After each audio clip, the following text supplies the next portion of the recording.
नमस्कार विद्यार्थियों, स्वागत है आपका ओनली यूपीएससी पर। यह है आपकी इतिहास की क्लास। इससे पहली वाली क्लास में हमने सिंधु घाटी सभ्यता को पढ़ना प्रारंभ किया था और उस क्लास में हमने उसकी भूमिका समझी थी।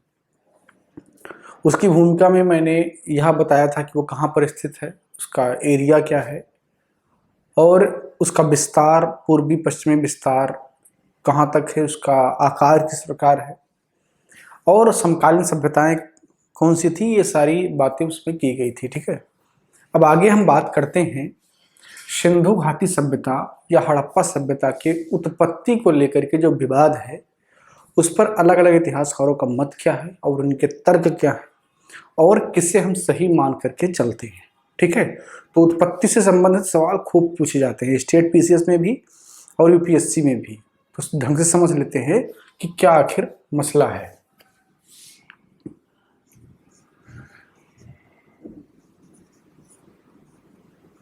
सिंधु घाटी सभ्यता की उत्पत्ति।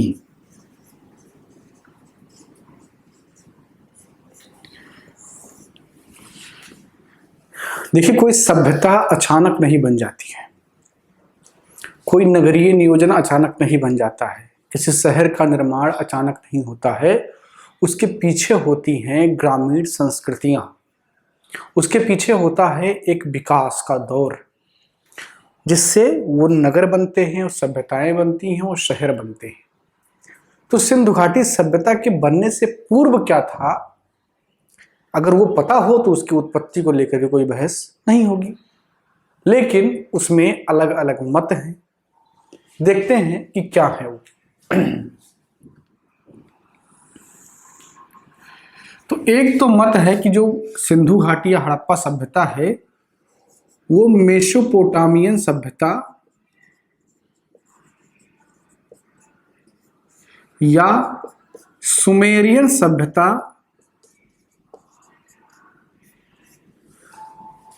से उत्पत्ति इसकी हुई है। एक मान्यता यह है। जो दूसरी मान्यता है वो ये है कि ईरानी, बलूचिस्तानी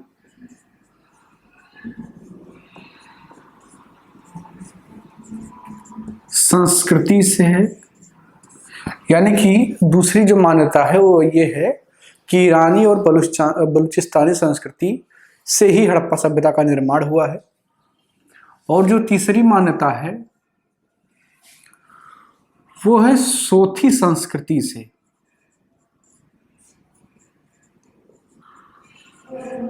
किससे? सोथी संस्कृति से।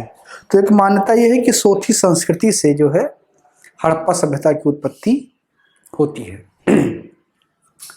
अब इनके अलग अलग इतिहासकार हैं जिनका अपना अलग अलग मत है।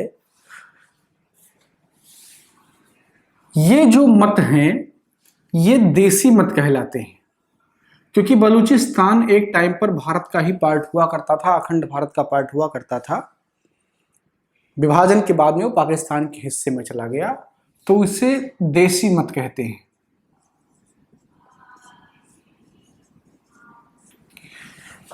और इसे विदेशी मत कहते हैं।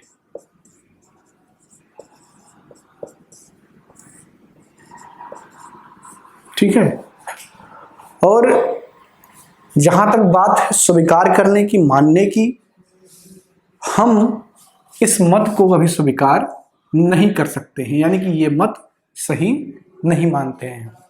इस मत का हम समर्थन करते हैं और यही मत जो है हम मान करके आगे पढ़ाई भी करते हैं।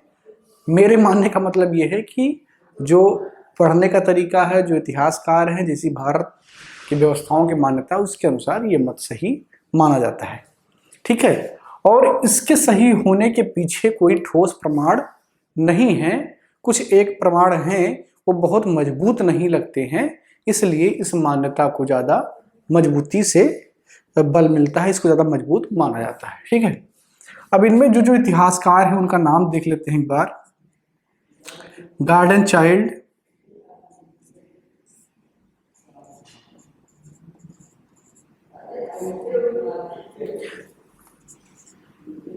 Cramer,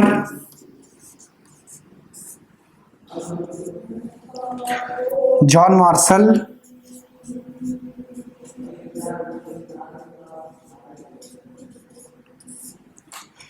DD Sankalia,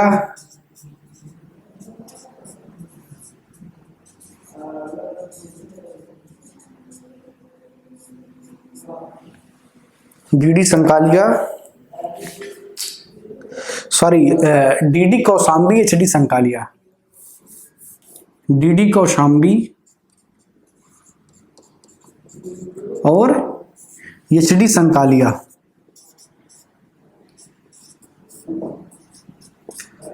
HD Sankalia,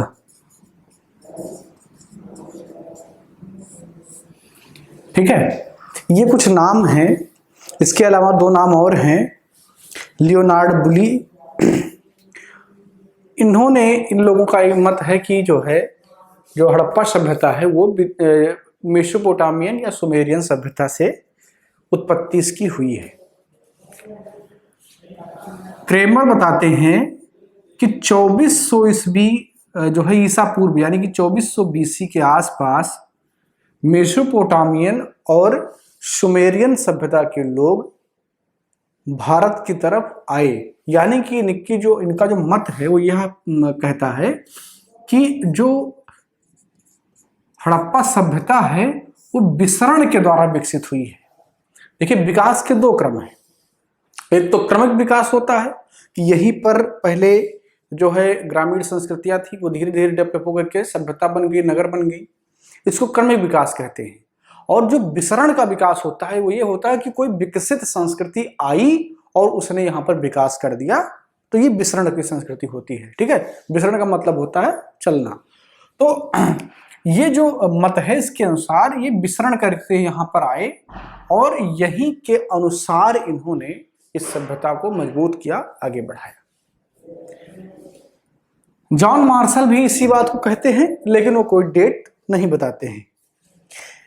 HD Sankalia ने जो है बलूचिस्तान में एक टीला देखा, एक बलूचिस्तान में एक टीला देखा जो लगभग इस आकार का था और इस तरीके से कुछ था। ठीक है, ये एक टीला था, एक चट्टान था।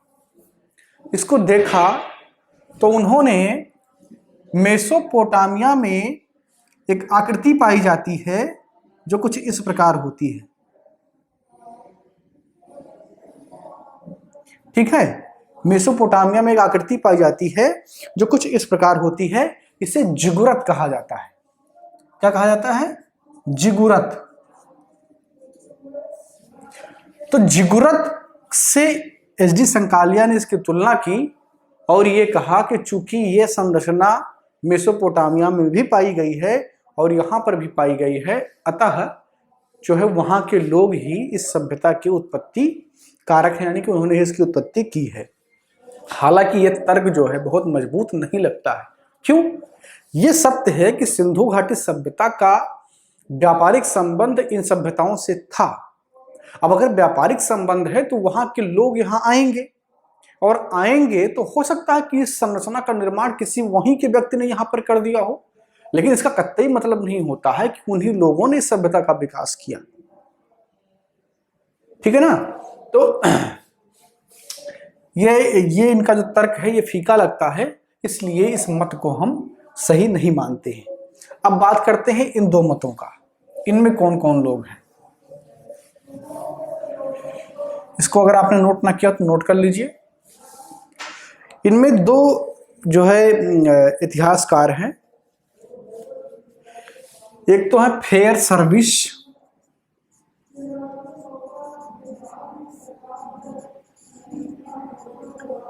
और दूसरे हैं रोमिला थापर।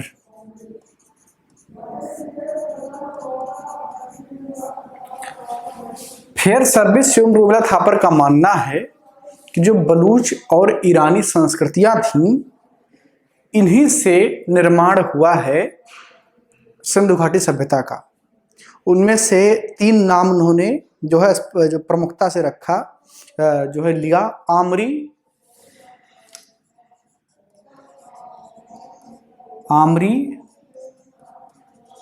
नाल और कुल्ली, आमरी, नाल और कुल्ली, यानी कि इन संस्कृतियों से ही हड़प्पा संस्कृति का विकास हुआ है। ये तर्क है फेयर सर्विस और रोमिला थापर का। इनका मानना है कि इन संस्कृतियों के लक्षण सिंधु घाटी सभ्यता में मिलते हैं और कहीं ना कहीं जो है ये लक्षण सिंधु घाटी सभ्यता में थोड़ा बहुत दिखते हैं। तो इन दोनों का जो मिला जुला रूप है उसी को सिंधु घाटी सभ्यता का उदय माना जाता है, इसका विस्तार माना जाता है। सोथी संस्कृति में 3-4 इतिहासकार हैं जो कहते हैं कि सोथी संस्कृति से इसका जो है जन्म हुआ। इसमें अमलानंद घोष,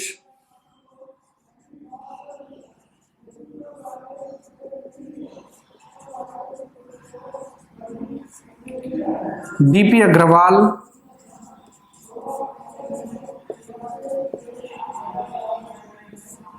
अमलानंद घोष, डीपी अग्रवाल, तो ये वो इतिहासकार हैं जिनका ये मानना है कि जो सिंधु घाटी सभ्यता है वो किसका विस्तार है? सोथी संस्कृति का। सोथी संस्कृति की खोज जो है अमलानंद घोष ने की थी। इसकी खोज किसने की थी? अमलानंद घोष ने की थी। और ये जो संस्कृति है ये राजस्थान में पाई गई, ठीक है, पाई गई। कहां पर पाई गई? राजस्थान में। ये राजस्थान में पाई गई और इसकी खोज 1953 में अमलानंद घोष ने किया।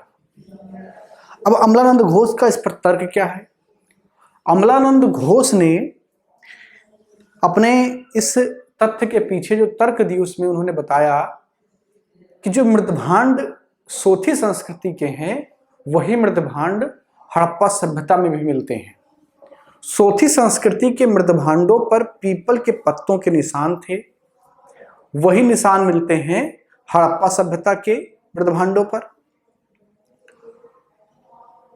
सोथी संस्कृति की जो मृदभांड है उनमें रस्सियों के निशान हैं, वह यहां भी मिलते हैं। और जो अन्य बर्तन पाए गए सोथी संस्कृति में उनका संबंध हड़प्पा सभ्यता से है। तो कुल मिलाकर के इसका जो मिला जुला रूप है वही हड़प्पा सभ्यता की उत्पत्ति का एक कारण है, वहीं से उसकी उत्पत्ति होती है। अब जो मेसोपोटामियन या सुमेरियन सभ्यता से उत्पत्ति का जो तर्क है वो बहुत कमजोर है। इसके पीछे कारण ये है कि इस सभ्यता और इस सभ्यता में बहुत व्यापक अंतर है। हड़प्पा सभ्यता बहुत विकसित सभ्यता थी, बहुत अच्छी सभ्यता थी, जबकि मेसोपोटामियन सभ्यता केवल नाम की सभ्यता थी। वहां पर उतना अच्छा विस्तार, उतना अच्छा व्यवस्था नहीं था। जैसे एग्जाम्पल लेते हैं, मेसोपोटामिया में जो सड़कें मिली हैं वो तितर बितर मिली हैं, लेकिन जो हड़प्पा सभ्यता की सड़कें हैं वो समकोण पर काटती हैं। जल निकासी व्यवस्था हड़प्पा सभ्यता की बहुत उत्कृष्ट है, मेसोपोटामिया की जल निकासी व्यवस्था बिल्कुल बेकार है। मेसोपोटामिया में जो मोहर मिले हैं वो बेलनाकार हैं, हड़प्पा सभ्यता में जो मोहर मिले हैं वो वर्गाकार हैं। मेसोपोटामिया में मंदिर के साक्ष्य मिले हैं जबकि हड़प्पा सभ्यता में कोई धार्मिक स्थल का साक्ष्य नहीं मिला है। मेसोपोटामिया की सभ्यता में जो है लिपि जो है वो कीलनुमा है। मेसोपोटामिया की जो लिपि है वो कीलनुमा है, जबकि हड़प्पा सभ्यता की जो लिपि है वो चित्रांकित है, यानी कि उसमें चित्र बने हुए हैं, मछली के चित्र हैं और कई सारे जानवरों के चित्र हैं। वो चित्रहार है एक तरीके से, ठीक है। तो चित्रों के आकार में उसकी लिपि है, जबकि उसकी लिपि जो है वो क्या है? कीलनुमा है। तो ये जो अंतर है, इसके अलावा माप तौल और बांट में एक रूपता है हड़प्पा सभ्यता में, जबकि वहां पर नहीं है मेसोपोटामिया में। तो ये स्पष्ट करता है कि इन दोनों सभ्यताओं का ऐसा कोई संबंध नहीं है कि उसकी उत्पत्ति कारक है। अगर ये इसकी उत्पत्ति कारक होती तो ये जो अच्छी चीजें इस सभ्यता में है वो इसमें पहले से विद्यमान होनी चाहिए थी, लेकिन ऐसा नहीं, इसमें थी ही नहीं, तो फिर उत्पत्ति का कारण कैसे बन सकती है? ठीक है।